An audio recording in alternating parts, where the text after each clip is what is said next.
You also talked about the shoulding around things like love, or the shoulding around transforming thinking.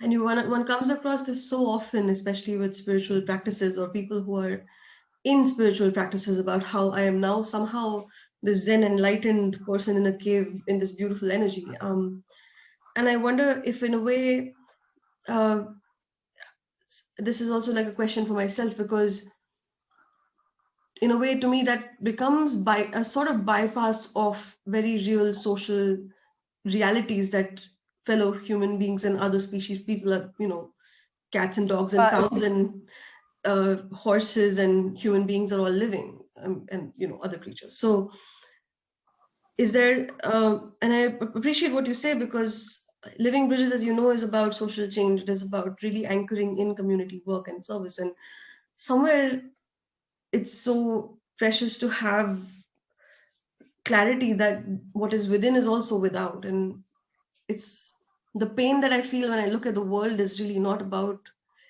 it's not just something I have to transmute in myself, but really to actively yes, address it even outside of me. So I'm curious about yes, what comes up for you with that. Like how does that land? absolutely. Yes. Um, well, there is the, the basic assumption of NVC that all needs matter, right? Yeah. That because we're one and life is one and the same. And then we look in the world, and that's not exactly what we see reflected in our social structures and institutions and practices and language and you name it. Yes. Mm. So then there is a discrepancy, and a gap, and that gap creates pain, right? Because we are longing for that wholeness. We are longing um, Yeah. for the world to reflect who we are and what we are meant to be. Yeah. And then we also have this power to contribute or not to contribute, right? We have power, period. And how do we use this power? And with this power also comes responsibility. So I see, that if I'm not going to attend to what happens in the world, the injustice, and um, then I'm not in a way caring for myself. It's the same thing. Caring for the world is caring for me, and um, that's why there is this aching in our heart when we feel separated, right? It's or when we see injustice, or when we go and see homeless people. It's uncomfortable. Why is it uncomfortable? What we see in the world, because it doesn't align. And so awakening to that, and I think that's something that happens as we practice NVC, is that we cannot anymore turn our eyes from it. Yeah. Yeah. And I think I definitely, this, what I see is almost you're drawing a difference between awakening and versus almost avoiding, because it can be so challenging to look at what's really going on in the world, or meet people who are who don't have food security from day to day, and it can be very, very painful.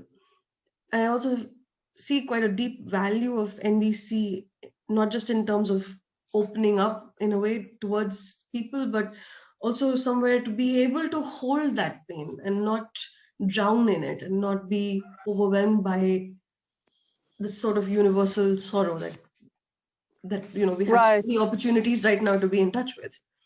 right, right.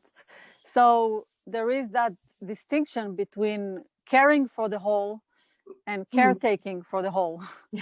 That's distinction between doing my part Mm. and not going beyond what is within my power. And I think that for me somehow it's been very natural to be able to stay with suffering, be devastated, be Mm. heartbroken, but without being consumed in the pain of identification with it. Yeah. And I think what helps me with that is faith, is kind of an humility, and the realization that it's not in my hands fully, and at the same time, it's also, you know, I have my part to do. Yes. Yeah. So faith and trust have helped me a lot. Stay grounded. And I want to name another thing, which is through this practice of connection with what we love and connection with our longing, we become like a ball of fire connected to our core motivation. And it's different from being motivated by what we oppose to or what we hate, what we resist.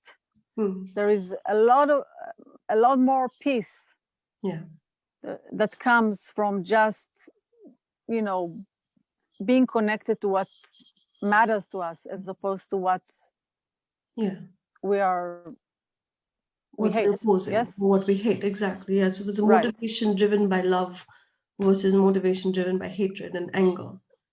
Yes. And I enjoy the reference to the ball of fire, because that goes back to what you said about being the sun.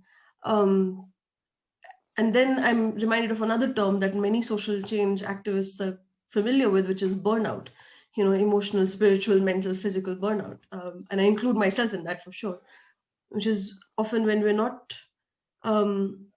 holding ourselves, like really trying to caretake versus caring for the whole, as you say. Like it's easy for that fire to burn us out as well, rather than when it's like something within that nourishes and enriches and spreads light.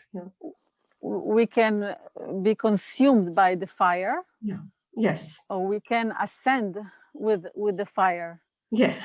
Yes. Yeah.